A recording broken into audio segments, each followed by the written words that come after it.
Je suis en train d'écouter Boris Cyrulnik parler de la psychothérapie de Dieu. Bon. Et à un moment donné, il dit, nous avons tous besoin d'un autre pour exister, que nous ne pouvons pas nous développer tout seuls.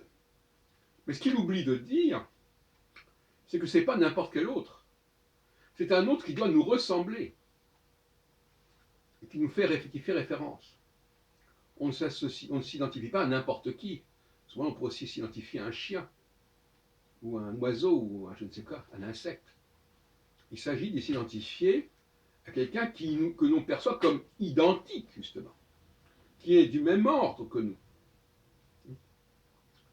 et qui s'assemble, se ressemble, qui se ressemble, s'assemble. Donc c'est pas simplement l'autre, cette formule scientifique, besoin de l'autre, non, c'est pas que l'autre simplement, c'est quelqu'un que l'on perçoit, à tort ou à raison, comme semblable à soi-même. Et en revanche, l'assimilation, ça consisterait à se dire semblable à ce qui n'est pas semblable. Ce que dit Zemmour, par exemple, ou d'autres, c'est ça. Je dois m'assimiler à un groupe dont mon inconscient, dans mon non-verbal, capte qu'il n'est pas comme moi. Et ça, c'est un viol, enfin, c'est une violation, un forcing. Hein. Non. Et d'ailleurs, quand il dit ça comme ça, c'est peut-être pas complètement innocent. Ça renvoie peut-être à sa propre histoire. On n'a pas à s'assimiler à n'importe quoi et à n'importe qui. On n'a pas à considérer n'importe quel autre, comme notre autre. Et en fin de compte, le paradoxe, c'est vous savez que le mot autre a plusieurs significations qui sont contradictoires, et souvent les gens s'embrouillent là-dessus. Qu'est-ce que c'est que l'autre? C'est ce qui est différent ou ce qui est semblable? Quand je dis il n'est pas comme les autres, eh bien quand on dit ça, on veut dire qu'il n'est pas normal. Donc les autres, comme lui, il n'est pas comme ses semblables. Mais d'un autre côté, on veut dire, est-ce que vous voulez autre chose? Ou est-ce que vous en voulez un autre? Encore c'est autre chose. Si vous voulez autre chose, ça veut dire autre chose. Si vous en voulez un autre, ça veut dire la même chose. Donc je comprends bien que des gens dont la langue française n'est pas leur langue maternelle s'embrouillent par rapport à cela. Bon, donc l'altérité, je ne sais pas ce que Lévinas a dit à ce sujet, puisqu'il parle de ces sujets. L'altérité, c'est l'altérité du semblable, de celui qui m'est donné comme semblable, ou que je considère, ou que je veux croire mon semblable. Et là, ça devient plus compliqué, parce que vouloir se forcer à penser l'autre comme mon semblable, ça n'est pas très souhaitable. En revanche, constater spontanément que l'autre me ressemble, ça c'est positif. Pourquoi c'est positif? J'en ai parlé dans un café philo McDo, il n'y a pas longtemps, à savoir que nous fonctionnons comme ça, nous fonctionnons par des rapprochements, par des similitudes que nous percevons entre nous et les autres, des similitudes que nous constatons. Là, on retombe dans la dialectique, le constat ou le déni du constat. Le déni du constat, c'est de dire je vois quelque chose, je rapproche ou je distingue, mais ce n'est pas important, il faut que j'oublie que ce soit de cette façon. C'est très toxique cette façon de raisonner.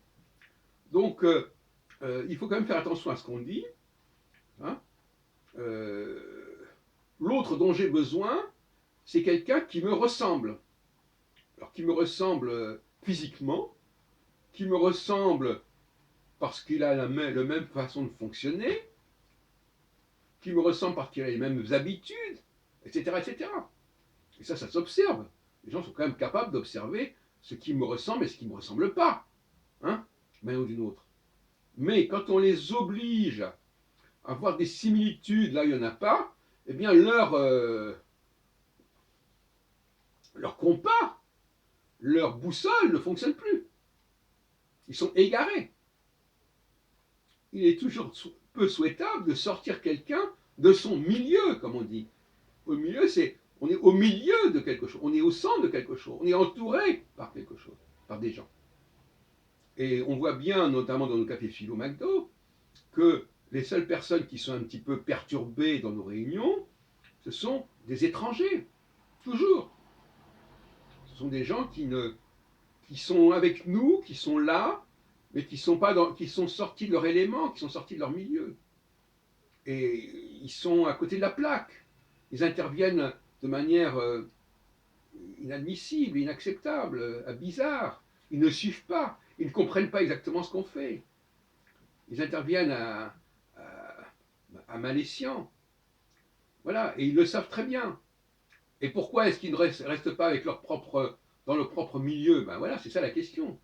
Qu'est-ce qui fait qu'ils vont dans des groupes qui ne leur correspondent pas, au lieu de se retrouver entre eux, hein, au lieu au lieu d'avoir une solidarité entre gens qui habitent au même endroit, ou qui ont la même religion, qui ont la même culture, qui ont la même apparence, etc. D'autant plus que ça se fait. On peut dire que dans bien des cas, les gens se retrouvent entre eux, et que dans le spectacle de la rue, c'est les jeunes filles ensemble, les noirs ensemble, etc. etc. Il est rare de trouver un élément différent dans un groupe. Ils se ressemblent énormément. Donc cette ressemblance, elle n'est pas fortuite.